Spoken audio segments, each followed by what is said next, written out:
A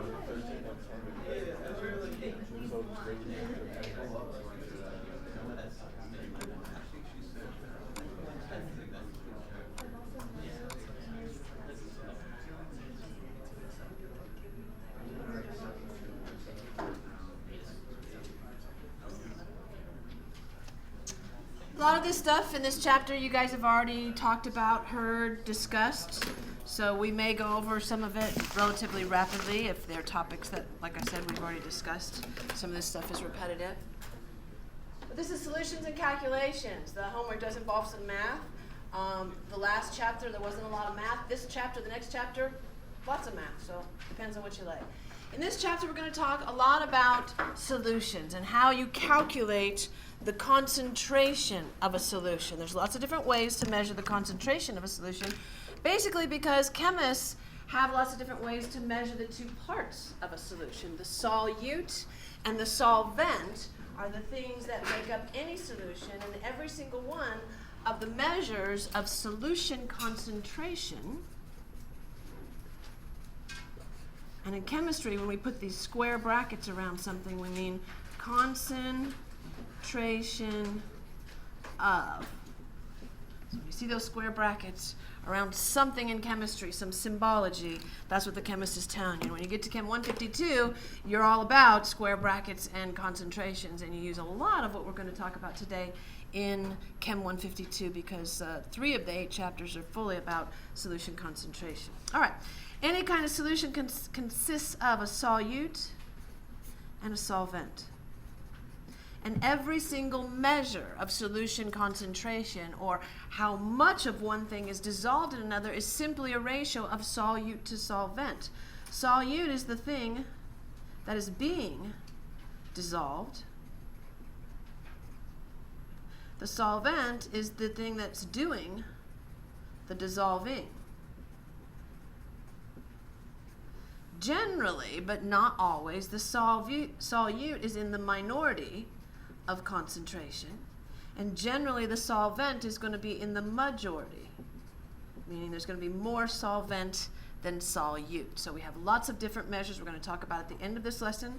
There's percent by mass, there's molarity, there's molality.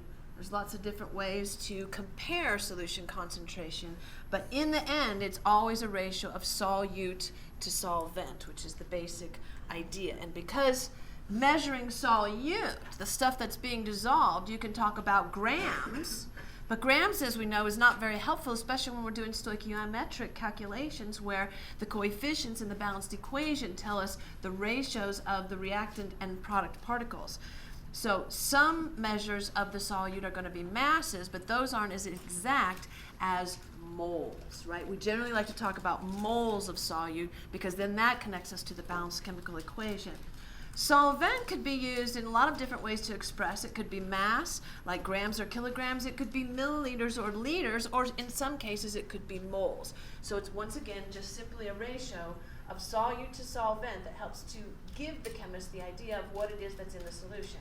Well, let's talk about what kind of things are solutions. Generally, we think about solutions as being in liquid form, right? You're dissolving some solid, or perhaps a liquid. You're diluting a liquid in another liquid, or maybe even you're taking a gas and dissolving it in a liquid. And we're pretty familiar in our everyday lives with solid liquid solutions, liquid solutions, and gas liquid solutions. Solid liquid solutions, if you're drinking a soda pop, you've got at least 2 of the 3 there, right? You've got sugar in some volume of the liquid, and you've also got a dissolved gas, the carbon dioxide, that's in the solution. There's other different solutions. The air that we breathe is a solution. Most people think that the majority of the air we breathe is actually oxygen, when in fact oxygen is a minority of the concentration. It's only about 18 to 20%, depending on where you are in the atmosphere. The majority of the air we breathe is nitrogen, so it is a solution which by definition is a homogeneous mixture of 2 substances that, depending on where you take the sample in the solution, that the ratios and proportions of the components are going to be about the same. That's what you mean by a homogeneous solution. So you can have gold jewelry is even considered a solution, because in gold jewelry you have, of course, gold atoms in the jewelry, but you also have lesser metals which help give it less malleability. What is malleability in metals? how flexible, bendable it is. I used to have a instructor that talked about, a yoga instructor that talked about how we were supposed to be very malleable by the end of our yoga session. And in the purest definition, malleable means to hammer into thin sheets. Well, you're going to hammer us all into thin sheets at the end of our yoga session. So, no, gold jewelry, silver jewelry also has impurities in it. They're not chemically bonded together. The metal atoms don't have a chemical bond. What's happened is they've had a molten substance at one point with gold and some other lesser metal. They've made this molten substance homogeneous, meaning the mixtures are about the same. And then when it solidifies, the atoms are not chemically bonded together. They're simply in solid form together in the same form. So solutions can be a lot of different things, not just liquid solutions. Intermolecular attractions play hugely in properties of solutions, as we learned in the last chapter. Things like vapor pressure, viscosity, boiling point, melting point are all dependent on the intermolecular attractions in solutions. And then we talked about solution formation in this class before, where we have something, for example, like a ionic compound, which is a crystal lattice structure, where the polar solute molecules can gang up on one of the ions in the crystal structure, pull it off of the body of the crystal structure, which is kind of the symbolic depiction you see here. It looks like there's water molecules surrounding this particular crystal. It might be sodium chloride. It looks like about a 1-to-1 ratio of one atom to another. And as the water molecules attack each of the ions on the edges of the crystal, you can see they're pulling the ions off and hydrating them and surrounding them.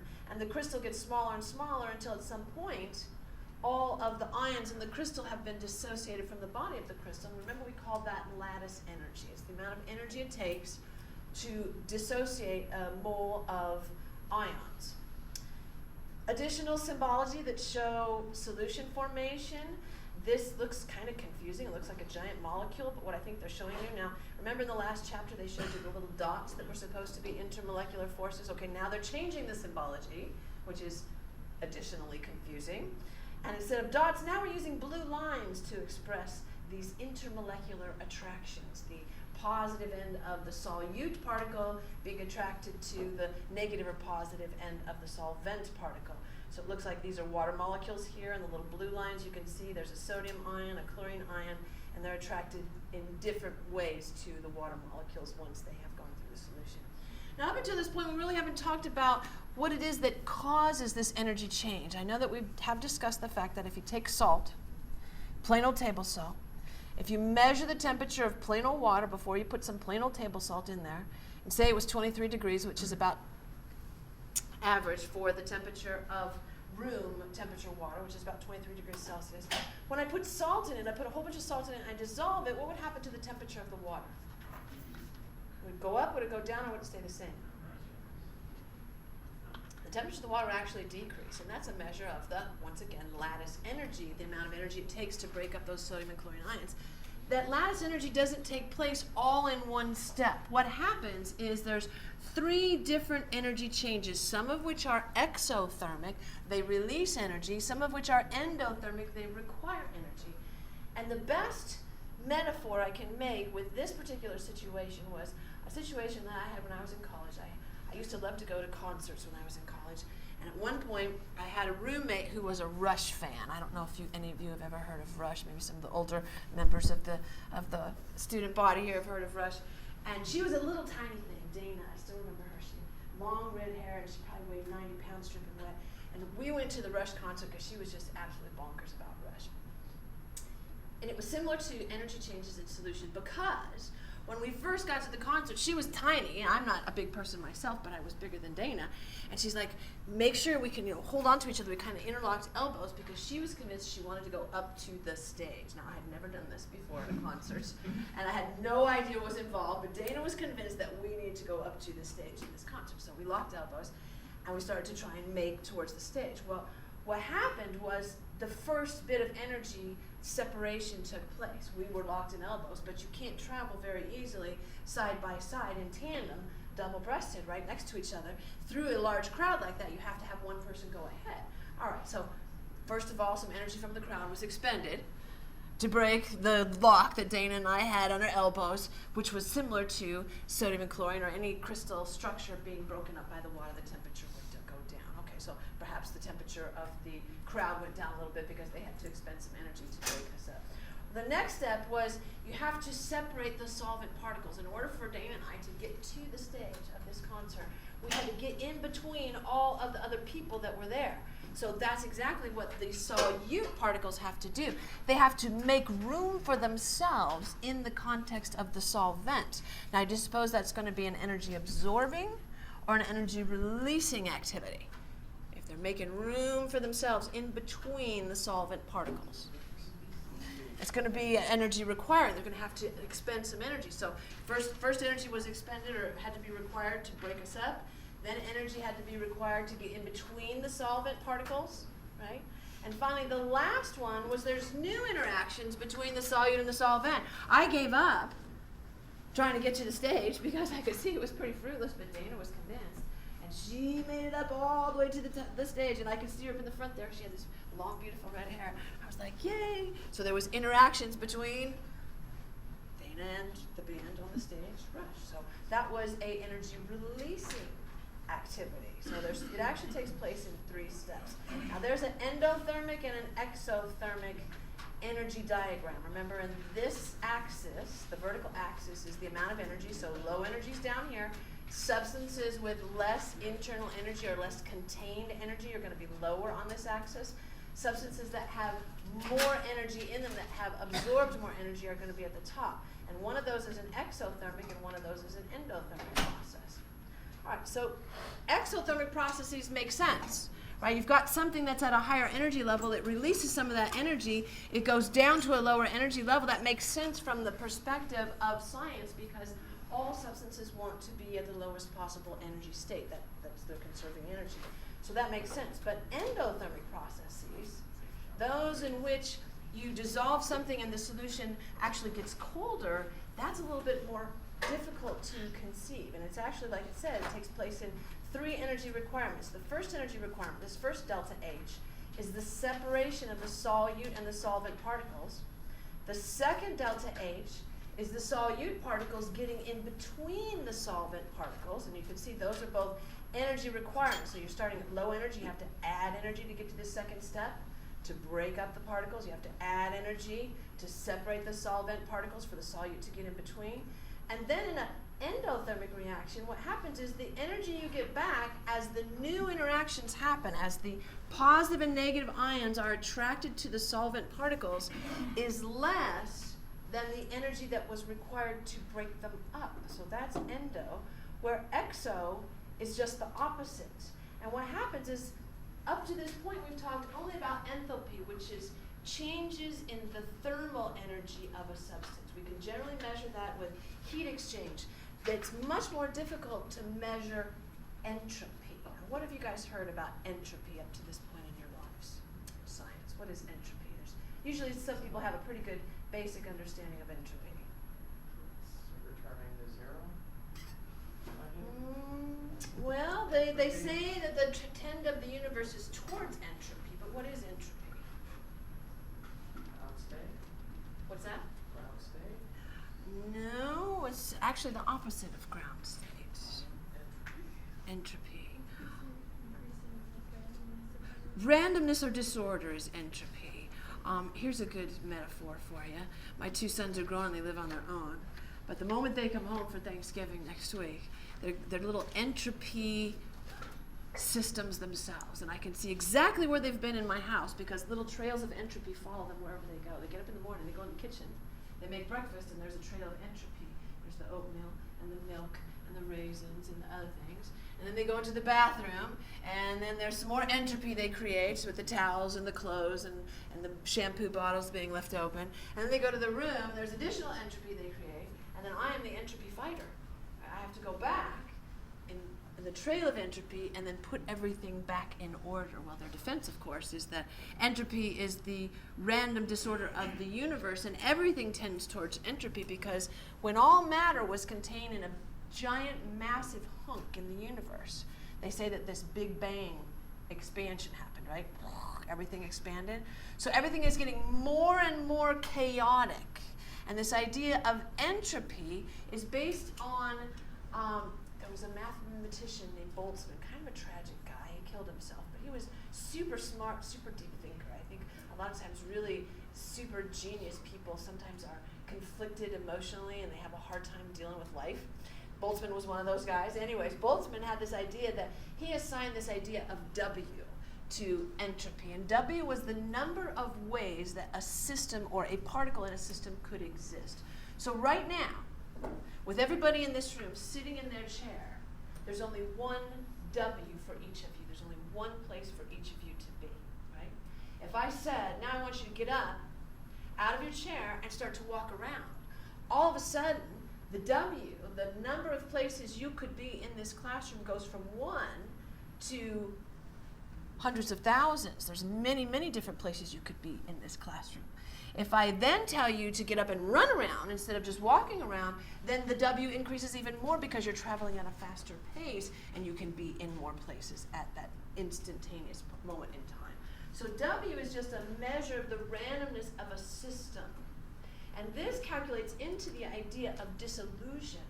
So for example, when we talked about this process, where we take something that's very ordered, a crystal structure that's sodium, chlorine in 3 dimensions, and all of a sudden the water molecules are attacking it, which of the systems do you think is more ordered, the one prior to dissolution or the one after dissolution? This one is more ordered, right? This would be more disordered because there's more W. There's more places for each of those ions in the crystal structure to be, right? So the idea of entropy takes part of this picture when we're talking about why do endothermic versus exothermic reactions happen, because endothermic is not something you can quantify directly, but you can quantify it in what's called Gibbs free energy equation. And you'll learn a whole lot about Gibbs free energy equation in Chem 152 because you take enthalpy, which is the heat energy exchange, and you combine it with entropy, which is the random disorderness, and you combine it together in an equation that describes all of this disorder, not only the disorder because of temperature, but the disorder because of randomness. All right, so enthalpy and entropy. And if a substance disappears, that doesn't necessarily mean it dissolved. It may have chemically reacted. If it's dissolved, generally what you can do is you can get the stuff back by simply allowing it to evaporate. So that's a good way to determine if it either reacted or if it dissolved. And sugar dissolves, but it doesn't necessarily, it's not soluble in water because it doesn't come apart into its component ions. So there's different definitions between chemists and the public about what's dissolved versus soluble. All right, so since we talked about solutions, you hopefully have realized at this point that each solution can hold different amounts of solvent, right? So say water. If I wanted to dissolve sugar in water, how could I make more sugar dissolve in the water? Like I could add sugar, and at some point it would stop dissolving, right? If I took a container of water, I started adding sugar to it, and I stirred it around, how would I know it dissolved as I'm stirring? It would disappear. It would appear that the solid granular sugar was no longer in existence, and it had just gotten small enough that it would be suspended in the solution. At some point, I would continue to add sugar, and it would stop dissolving. How would I know that it stopped dissolving? You start seeing sugar at the bottom, right? If you've ever had iced tea and you want to add sugar into your iced tea, the best time to add sugar in your iced tea is when it's hot, right? You want to make it, if you want to make super sweet tea, you want to add the sugar when it's hot, because when it's cooler, it's holding more than it's actually supposed to. So temperature certainly makes a difference in how much of a solute can be dissolved in a solvent. And there is actually limits to each solute and solvent, and it depends on the characteristics of the solute and the solvent. You have a question? In that example, if you're increasing the capacity of the tea to how much sugar it's going to be able to take on, once that cools down, sugar sweat out. Some of the sugar will precipitate out, so will fall to the bottom of the container. But what you will have is the maximum saturation of sugar in your iced tea at that point. Because if there's solid present in the bottom, there's still an equilibrium of solid to liquid and liquid back to solid. So it will stay continually saturated as long as there's some solid present. There will be continual say for example you have ice in it, ice will dilute the iced tea and allow more solute particles to become part of the solution, so it just depends. All right, so a saturated solution is holding the maximum that it can at that particular temperature. Yes? So can a solution only be supersaturated if it's hot? A solution can be supersaturated by heating it up first, maximizing the solvent concentration, and then simply cooling it off. And let me show you what I mean. There's a graph here that would be really helpful. So we have saturated, unsaturated, and supersaturated, which means it's holding more than it actually can. And how you get to that point is, let me find my graph here. Here we go. Here's the graph I was looking for. This graph shows different substances in water and how many grams of that substance you can dissolve in 100 grams of water. So if you had a beaker of 100 grams of water, okay, so there's your solvent, is the water, and this tells you how many grams of this particular stuff, whatever that stuff happens to be, and some of these are binary salts like KCl, some of these are ternary salts like potassium chromate, but it tells you how many grams of stuff, and as you can see, most of those lines do what as the temperature increases? Most of those lines increase, so generally most solids are going to increase their solubility with increased temperature. What's the oddball here in this one? Ce2SO4. At this point, the only oddball here, and there are a few like that the cesium sulfate, it actually decreases the solubility with increased temperature, but the majority of all soluble ionic substances increase. And if you go right on that line, so say for example, I picked a point right here on the KCl line. I could put my cursor right there and I could say, all right, if I have 100 grams of water, and that 100 grams of water is at 60 degrees Celsius, I could extrapolate over, and you'll have to do this in the homework, as well as on the quiz, as well as on your exam that you take in 2 weeks in this class. You'll have to be able to do that. If you say, all right, if I have 100 grams of water at 60 degrees, how much KCl can I dissolve in it? Well, you look at 60 degrees, you go up here, you extrapolate or interpolate, depending on which algebra teacher you like to describe that. And then you work over here to the vertical axis, and it looks like it's about between 45 and 50 grams of the KCl that I could put in 100 grams of water. Now, what if I said I had 200 grams of water? I double that amount, right? And I could say, all right, and that would be a saturated solution.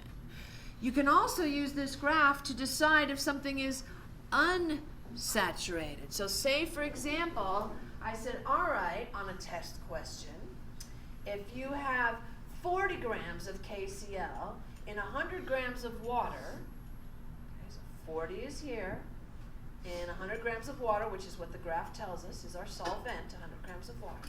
So I have 40 grams of KCl at 60 degrees, there's my KCl line, at 60 degrees, and 40 would be right there. If it's KCl, is that saturated, unsaturated, or supersaturated? That's unsaturated because it's below the line. If it was smack dab on the line, it would be saturated. If it's above the line, it's supersaturated. Okay, now how do you get a supersaturated solution? There's the hard part. How do you dissolve more in the solvent than what it's supposed to hold at that temperature? If you've ever made rock candy, anybody ever made rock candy in here? A few people. Yeah, most of you have never made anything cooked on the stove, right? If you make rock candy, what you gotta do is you gotta make a supersaturated solution and you cool it off. You add tons and tons of sugar and you heat it up until it's boiling, and then you take it off the stove and you cool it, and then you put a little, I'll draw you a picture. So if you ever want to make rock candy, this is what you do. Take a big old pot of water, heat it up, put it on the stove, right? Add lots and lots of sugar to it until it stops dissolving. You can see some of the stuff at the bottom. And then what you do is you take a stick or a pencil or something and you suspend it over the pot and you put a little string in there with a little knot on the string, and the string serves as what's called condensation nuclei. When things are crystallizing out of a supersaturated solution, if there's something there for them to crystallize on, then they come out of the solution and they will crystallize. And so if this little bit of string has a bit of sugar on the bottom of it, and then you take it off of the heat, right?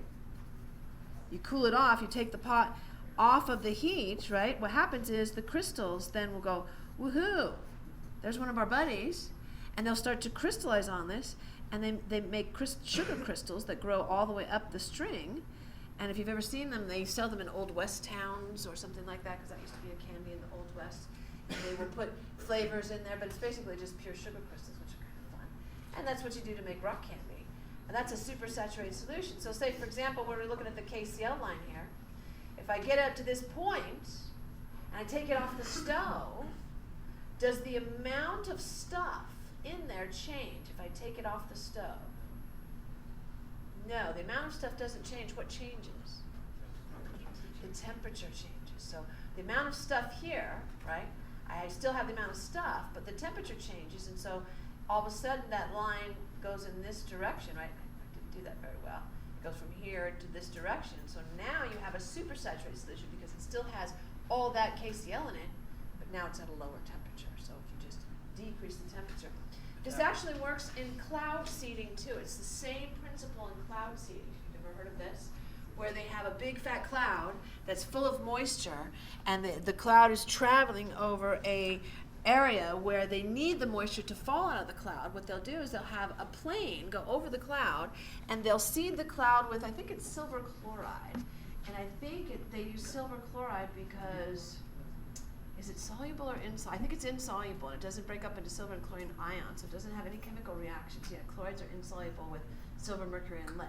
So they use silver chloride, they seed the cloud, but the silver chloride is such tiny crystals that what happens is the water molecules that are airborne in vaporous state inside the cloud will glom onto those silver chloride crystals and form bigger and bigger droplets until they're big enough that gravity takes over and they fall out of the cloud, and that's what they call seeding of the clouds. And it's the same principle as providing a condensation nuclei in a solution. You're providing a condensation nuclei in a solution that is a air and water vapor solution. So if any of you are engineers and you take a class called fluid dynamics, fascinating class. Fluid dynamics works not only in fluids but in air. And so air, if you're a pilot, you probably have to take fluid dynamics. You go, why do I care about fluid dynamics? It's because air and fluids relate and behave in many very similar ways. So these are what we call solubility curves. You can use those to predict how much of a substance you can dissolve in a solution. So let's go back to. So like with the KCl there, as it cools off and you have a supersaturated solution, would it start to precipitate as it cools off? If there's condensation nuclei, and condensation nuclei can be provided if you hang a string down. It won't Condensation move by itself. nuclei can be provided if there's impurities in the water. And condensation nuclei can be provided if there's scratches on the pot or whatever the container is. The crystals will look for any irregularity in the homogeneous solution to zoom to. But it won't just rain out in the bottom of the solution. It depends. It depends on a lot of the different conditions. Like if you can get ultra pure water that has no impurities or hard water deposits in it, then maybe, but it just depends. Depends on the solution and the characteristics. Good questions. All right, so we have saturated, unsaturated, and supersaturated. And this idea of solubility has to do with the, let's see if I can get this without messing up the slideshow, because I want to make this bigger. All right, there you guys can see it. It's a little bigger. I don't know if it's bigger for the recording. But what you see here is there are polar, most of those are what? Those are hydroxides that are non-metal hydroxides. You guys remember what a non-metal hydroxide is called? It's not a base. A base is a metal hydroxide, so it has to have a metal hooked to OH. What's a non-metal hydroxide? That's a different classification. It's a no, that salt is metal, non-metal. Non-metal hydroxide is an alcohol. You haven't had organic chemistry. I think I only mentioned it maybe once in here. So a non-metal hydroxide like this is an alcohol. Alcohols are slightly polar. And if you look, they're looking at solubility in water versus solubility in C6H14. Now C6H14 is what we call a long chain hydrocarbon. It's 6 carbons in a row with 14 hydrogens surrounding it. Now you know that water is super duper polar. What do you think about C6H14? Would that be a polar or a non-polar molecule? Very non-polar. All right, so we're comparing a polar solvent, like water, which is super duper polar, right, to to a nonpolar solvent, which is not polar at all. And we're looking at all these as the solutes that could be put in the polar versus nonpolar solvent. What's this little squiggly 8 that looks like it fell down? What does that mean? Infinity, right? Okay. So the squiggly 8 that looks like it fell over, right? All right. Well, infinity, it looks like the methanol, ethanol, and propanol. What's their solubility in water? Infinite. So you could have as much of one or the other, and it's always, always, always going to be soluble. What happens as the hydrocarbon chain gets bigger? What happens to the solubility of that hydrocarbon chain in water? We're just looking at this column. It decreases, right? So what could you probably deduce about the polarity of these long chain hydrocarbons as they get longer? The shorter ones must be more polar, and the longer ones must be less polar because they don't dissolve in a polar solute. That goes back to what chemists always say, like dissolves like. Polar solutes will dissolve in polar solvents. Nonpolar solvents will dissolve in nonpolar solutes. This is a question that often comes up in a lot of chemistry exams, not only for this class, but if you take the MCAT, the PCAT, the GRE, they're going to ask you questions like, what would dissolve in water? Something that's polar. So all ionic salts, whether they're binary and ternary, are generally soluble and will dissolve. And alcohols, the shorter the chain is, the more likely they are to dissolve. Now if we look at things that are in a nonpolar solvent, like this hexane, okay, what happens to the solubility as the polarity decreases? Infinity. The solubility increases. So here, where the substance is somewhat polar, right, and it's infinitely soluble in water, it's only marginally soluble in the nonpolar solvent. So this is the idea of like dissolves like. All right, so more symbology. Now we're using dots to show hydrogen bonds, and things that are alcohols will dissolve, like as a bartender. You can dissolve infinite amounts of alcohol in one thing or another. But alcohol does change the density of water. Cool bartending trick. I was a bartender in college. All right, let's see if we can get Ladybug here. Well, cool. All right, here's a cool bartending trick. Try this on your friends. I can make an ice cube sink. It's not up there. Oh, it's not up there? Oh, darn. See, it looks like it is on my sheet here. Let's see. Got to go in and do that. Here we go. All right. So you get a container of water, right? And you put an ice cube in there, and the ice is going to float, right? Why does ice float? It's less dense than the water is. So water's density is 1.0 grams per mil. What would you predict is the density of ice? Some number less than 1.0. It's something like, 0.9 something something grams per mil. That's why it floats, right? All right, alcohol, turns out, has a density lower than ice and lower than water. So you add additional alcohol. At some point, when the density of this water is less, what will happen to the ice cube?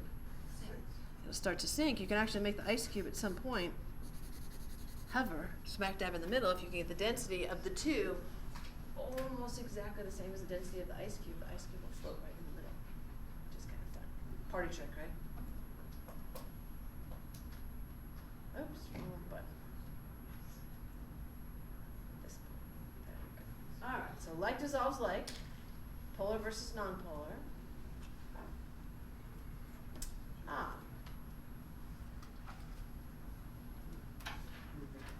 Vitamin A versus vitamin C. They say when you're getting sick, if you feel like you're getting sick, that you take 1,000 milligrams of vitamin C, it's not going to hurt you. That's because vitamin C is water soluble. If you take more than your body can handle, what happens to it?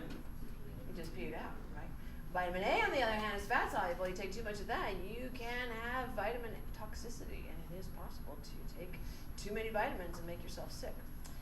Gases in solution follow the opposite trend of solids in solution, right? Where the curves that you saw for solid solubility in solution were all increasing, the solubility curve for gases in solution is just the opposite. It's decreasing as temperature increases. So this is how much gas can be dissolved dependent on temperature, and you can see that it all goes down. Well, that makes sense. I used to have a demo when I had a refrigerator in my office where I would take a bottle of carbonated soda, and you couldn't tell if it was sparkling water or you couldn't tell if it was still water, right? Until you did what?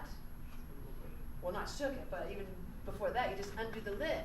And if it's sparkling water, what do you automatically see? Bubbles start to come up because what happens when you take the lid off? You've reduced the pressure above the liquid, and so the gas starts to bubble out because the solubility of gases in solution is dependent upon the temperature above it. Let's talk about a picture on that one. All right, so solubility of gases in solution. This is a question that often comes up on the exams. You've got two closed containers.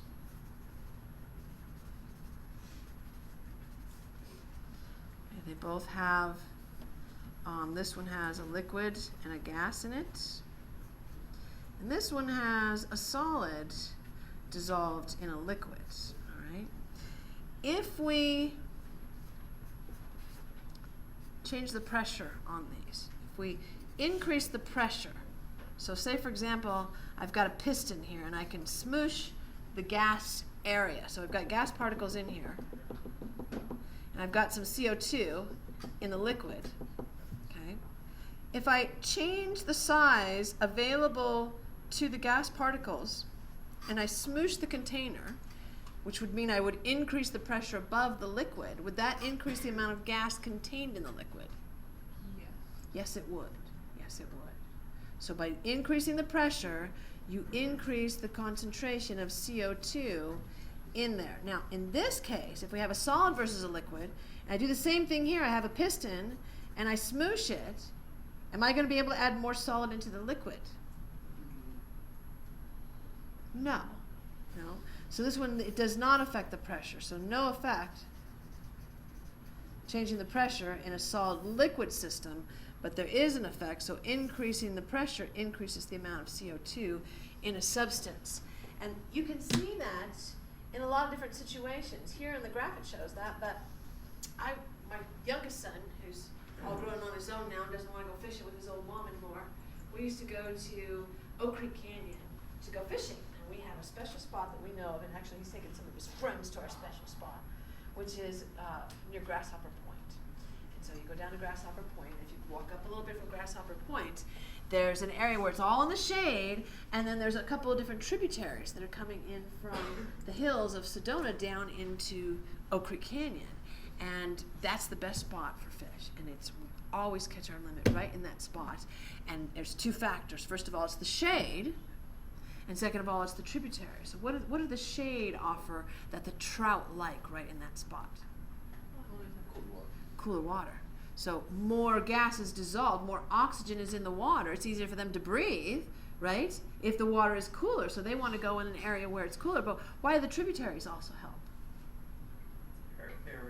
It's area in the water. As the water tumbles over the rocks and stuff, it picks up a lot of atmospheric oxygen, and it has additional oxygen there too. So if you're a fisher person, right, you want to find cool water with lots of bubbles going on, and that's where, and plus the water was super clear. You could actually see the trout. You could throw your bait in there.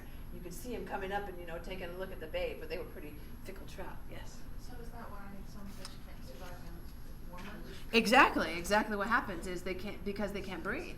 All the gas has bubbled out, and you'll see that like in Arizona, there's a lot of urban lakes that we have and golf courses and stuff, and if it gets too hot, what the golf course managers will do is they will aerate the lakes. They'll have a fountain in the middle of the lake that sprays the water up, and it cools it through evaporation, which then cools and aerates the water for the fish. You'll see a lot of times, a couple years ago we got really hot, and a lot of the fish died in one of the golf courses, and the residents around the golf courses, of course, there are always really nice houses around the golf course, were like, you got to clean up the fish because the fish all died, because that's exactly what happened, was they got too hot.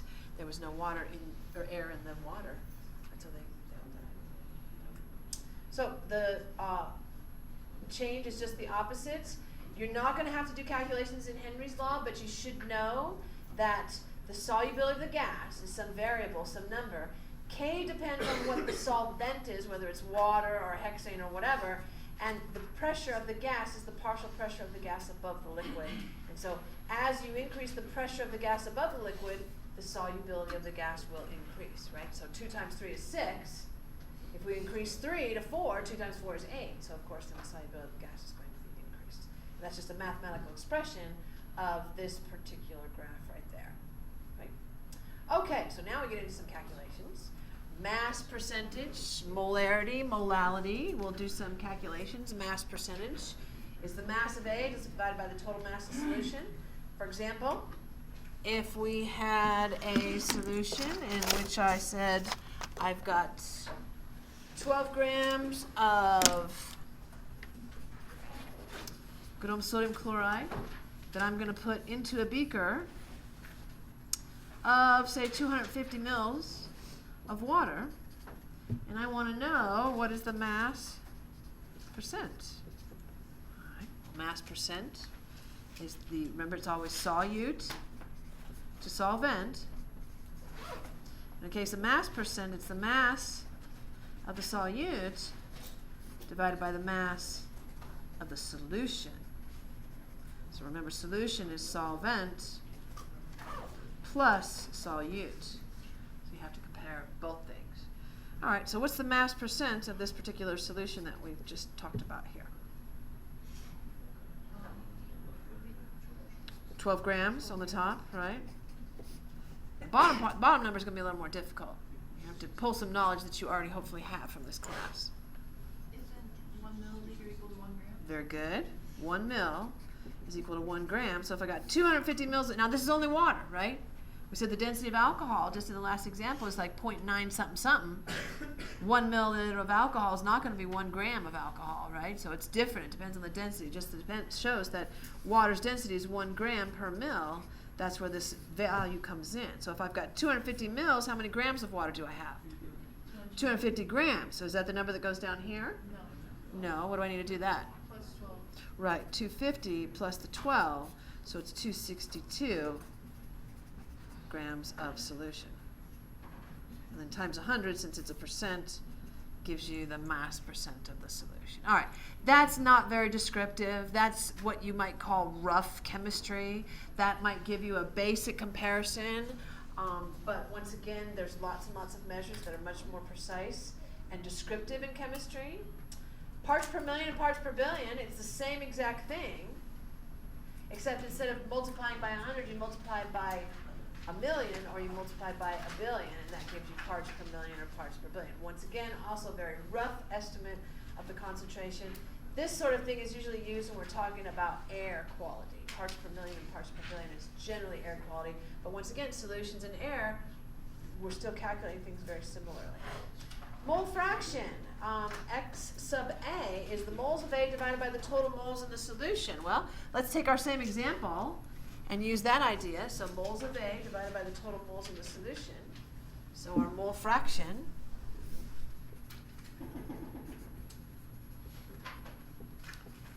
moles of solute divided by total moles. So how would I figure out how many moles of solute I have?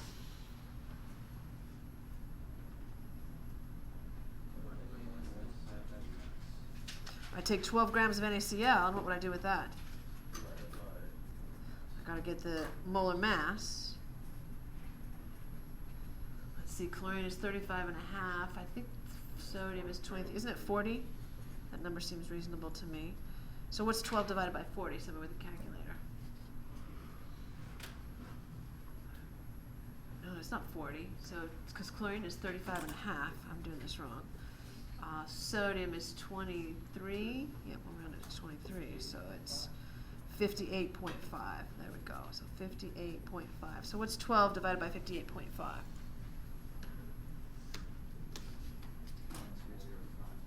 How much was it? 0.005? 205. 205 moles of NaCl. All right, now what do I need to do? I got to get the total moles of the solution, but what else? So then what else do I need to figure out about my solution?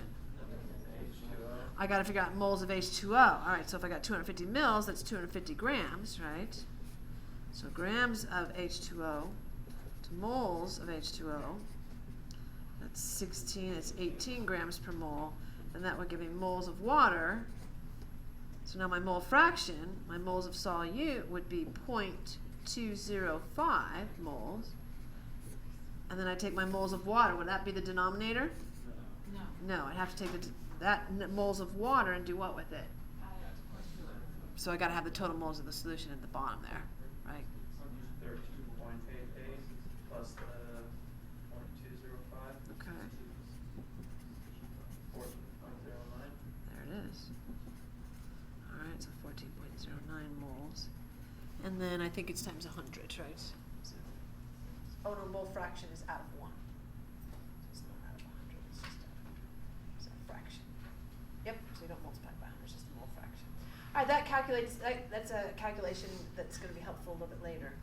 And molarity, you guys have done this a million times, right? Moles divided by liters, you've done molarity a million times, you don't need an example of that one. Molality is different. What do you notice is different about molarity versus molality? It's still moles of solute on the top, but what's the denominator difference? Mass and kilograms. Okay, molarity is affected by temperature. Molality is not. Why is molarity affected by temperature?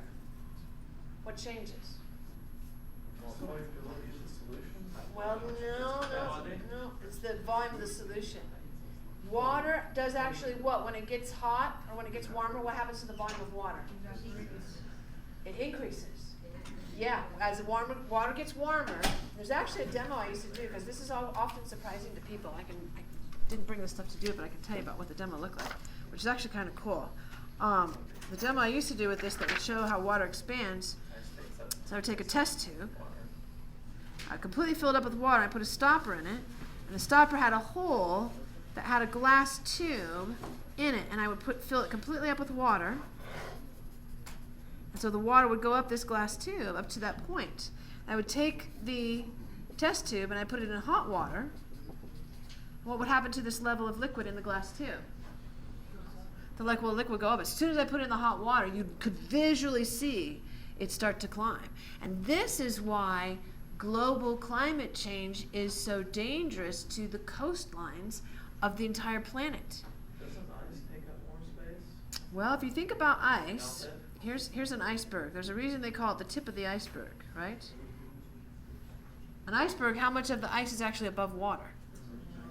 Not much. So when it melts, there's not a lot of volume change there because it's only a little bit of it is above water. All of this is being displaced. So icebergs generally displace a whole lot of water. So yes, melting the ice is going to add a tiny bit, but what adds even more is the thermal expansion of water. If you take all the oceans over the entire surface of the planet and you increase the temperature of all the oceans just a half or even a whole degree, that expands all the oceans so much that the coastlines are going to change and the water level is going to go up because the ocean is expanding.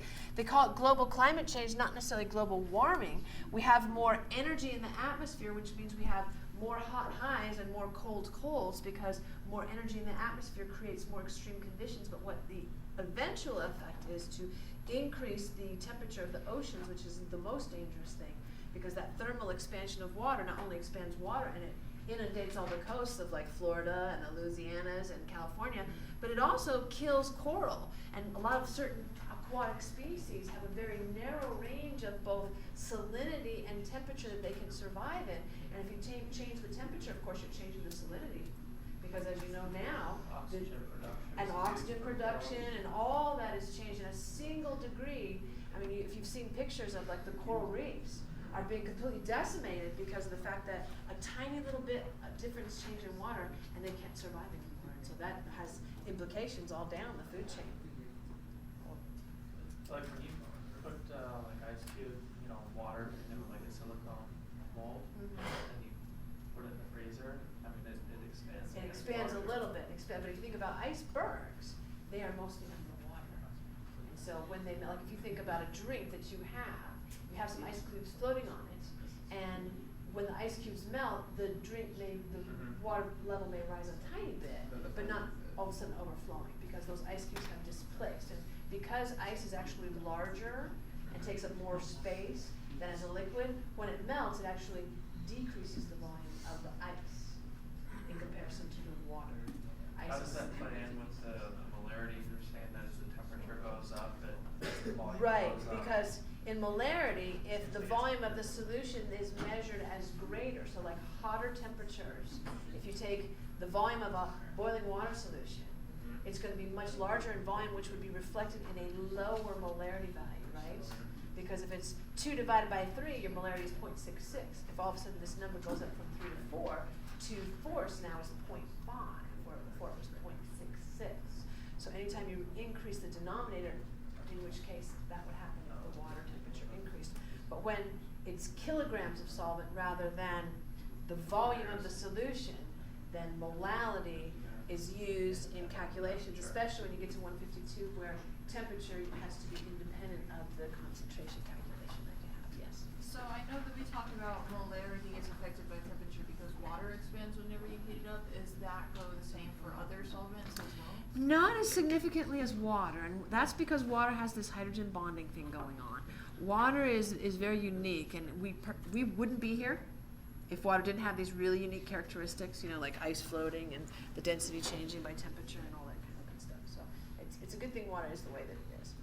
All right, molarity to molality you can change using the molar mass of the substance, because you're simply going from volume. And then finally, colligative properties. Now, American Chemical Society has changed what is supposed to go in both 151 and 152. We used to have to show you how to do calculations on colligative properties. Now, no longer we do the calculations. That's for 152, but we just have to talk to you about the physical properties and how they're affected without doing the calculations. Okay? So I'm not going to go into the calculations because I don't want to spoil the thunder when you get to 152. But let's talk about the colligative properties. Colligative properties has to do with how much of a solute particles are in a solvent. So, for example, if you have something like sugar, I'm going to do some math over here. If you have something like, actually let's do a bit better example. We'll do something like NaCl versus CaCl2. All right, both of these are soluble binary salts, right? When NaCl breaks up, it breaks up into this and that. You get 2 ions per piece that you break up. When calcium chloride breaks up, it breaks up into that and 2 of those. Colligative properties depend on how many pieces of solute you have, not what they're made out of. I'll say it again. Colligative properties, or the changes in colligative properties, depends only on how many pieces of solute you have, not what the identity of those solute particles is. And that's why calcium chloride is called road salt, and NaCl, the common name, is table salt. Right? This is the stuff we put on our food to make it taste salty, unless, of course, you have high blood pressure, in which case you should use sea salt, because it doesn't have a lot of sodium salts and it has other salts in it. Calcium chloride, if you've lived in Arizona all your life, you've never come into contact with this stuff, but this is the stuff they put on the roads back in places in the United States and other places where it's very cold, and they want to melt the salt on the or they want to use the salt to melt the ice on the roads. And that's because this breaks up into 1, 2, 3 pieces, where this breaks up only into 2. So the more pieces, the more these colligative properties will assist. And here's what happens in this idea of colligative properties. All right, so you've got, say for example, you've got solid to liquid equilibrium. All right, this is what we call equilibrium arrows. That means what we have here going on is some solid going to liquid, some liquid going into a solid, and that might be analogous if you had a big cup of ice water, right? You got big hunks of ice floating around in your drink, and it's real cold drink. So you got some of the ice is melting. It's going from solid to liquid, right? And some of the liquid, because it's cold, is going from a liquid back to a solid. And that's what this signifies, is that in this container of ice water, you have both of those situations going on. You got solid going to liquid and liquid going back to solid. Well, when you add an impurity, what happens is that impurity gets in the way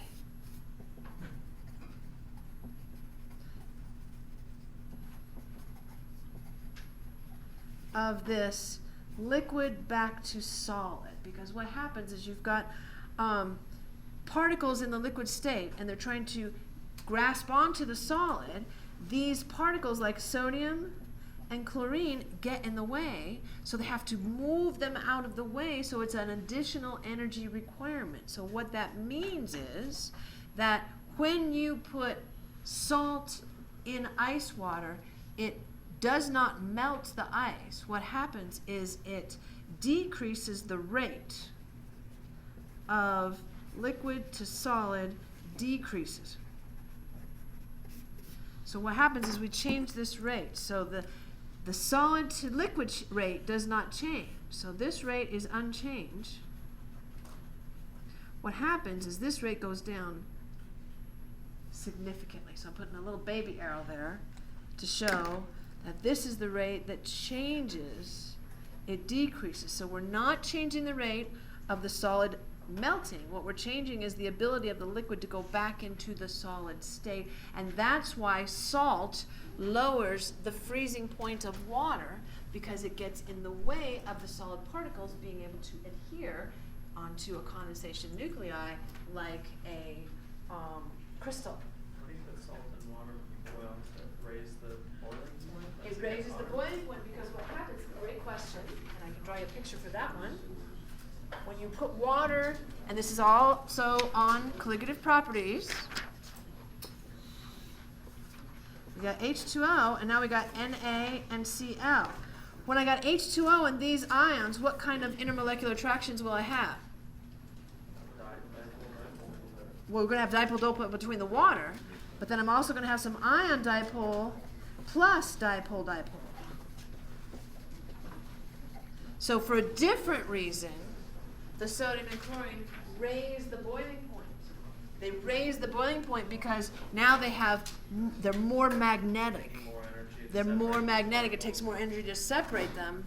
Whereas when you change the freezing point, you lower the freezing point. So in essence, what happens is, if you did a time temperature graph for water, right? Here's your time, temp.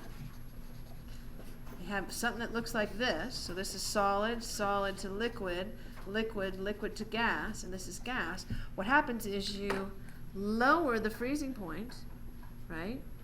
And you raise the boiling point. So now this is the new freezing point, and this is the new boiling point.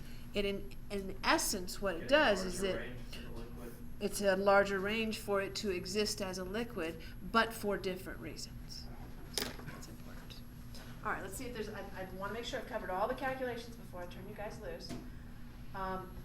Colligative properties. Makes sense that it's going to lower the vapor pressure. You have a closed container, some gas, some liquid. If you've got additional forces keeping the particles as a liquid, it's going to change and make less gas pressure in the gas part of it. Boiling point elevation, melting point depression, those are all part of colligative properties. And I think that's it. There's phase diagrams, but that's for 152, so we are done. Homework's due Thursday, and your quiz will also be Thursday.